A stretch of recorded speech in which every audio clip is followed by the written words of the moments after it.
Бүгін достар, егерде Pinduoduo сайтынан ешқандай посредниксіз өзіңіз товарға заказ алып жүргіңіз келсе, менің каналыма тіркеліп лайк баса кетіңіздер.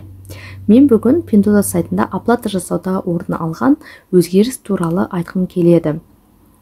Бұрын тек қана 3% банк комиссиясын төлейтін болсаңыз, қазіргі таңда сатып алған товарыңыздың әр қайсысына 2 юан қосымша төлейтін боласыз.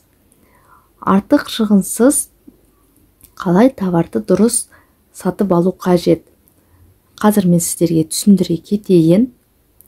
Ол үшін біз жүрекшедегі товарларға кіреміз. Алдыңғы сабақтарда атап өткендей, жүрекше дегеніміз ол біздің Pinduoduo сайтындағы избранный, яғни барлық ұнаған товарларыңызды осында енгізіп қоясыздар. Осы жерден товарларға жинақтап 66 юанға толтырып заказ салатын болсаңыз, онда тек қана банк комиссиясын төлейтін боласыз. Қазір біз сіздермен товарларды жинақтайық. Мен таңдайын өзімнің избранныйға қосқан товарларым бұл жерде. Мына товарды таңдайын. Менде бұл жерде өлшемі, саны барлығы таңдалып тұр. Сондықтан бірден галочка қойылады. Егер де сізде таңдалмаған болса, онда осылай товарға кіресіз де, кез келген өлшемді таңдайсыздар, қажетті санын қоясыздар. Осылай міндетті түрде таңдау қажет болады. Барлық таңдалғаннан кейін астындағы қызыл жазудың үстінен басасыздар. Сол кезде товарларыңыз таңдалады. Тағы бір товарды таңдайық. Мына ойыншықты таңдайын. Бұл жерде де менде ойыншықтың түрі таңдалып тұр. Егер де сізде таңдалмаса, осылай барлығын қарап таңдау қажет болады. Таңдағаннан кейін астындағы қызыл жазуды үстінен басасыз. Сол кезде товарыңызға галочка қойылады. Менде мына жерде товардың саны артық болып кетті. Сондықтан артық баға шығып тұр.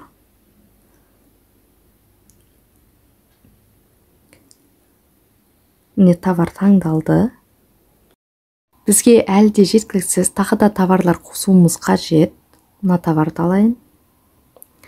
Галочка бірден қойылды, себебі оның алдында мен размерін, түсін барлығын таңдап қойғанмын. Тағы бір товарды көрейік. Қосылды. Қазір мен размерін дұрыс қойылды ма? Тексеріп алайын. Размері дұрыс. Әлі де товар қосуымыз қажет. Мына товарды алайын. Қосылды. Және тағы бір товар қосатын боламыз.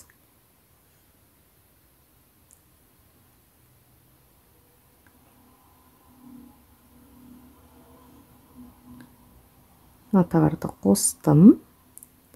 Барлығы 72,96 юанға товар жинақталды. Енді жандағы қызыл жазуды басамыз, сеніктің жанындағы. Менің барлық таңдалған товарларым тұр. Тағы да қызыл жазуды басамыз. Осы жерде басқан кезде қарасаңыздар, осындай жазу шығады. Бұл дегеніміз оплата жасауға, яғни перевод жасауға келісім беруді сұрайды. Ең астындағы домалақтың үстінен басып галочканы қоямыз. Бұл келісім беремін деген мағынаны білдіреді. Қойылды. Өздеріңіздің карта тіркегенде жазған парольдарыңызды жазасыздар. Пароль қойылды. Картаның артындағы 3 цифрлы кодты тереміз.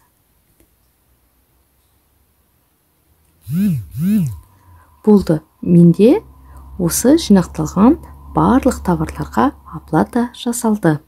Егерде ақпарат пайдалы болған болса, каналға тіркеліп лайк баса отырыңыздар. Мен келесі сабақта осы оплата жасаудағы тағы да басқа өзгерістер туралы айтатын боламын. Енді Қазақстан картасымен біз Pinduoduo сайтында оплата жасай алмаймыз. Басқа да төлем түрлерін қолдану қажет болады.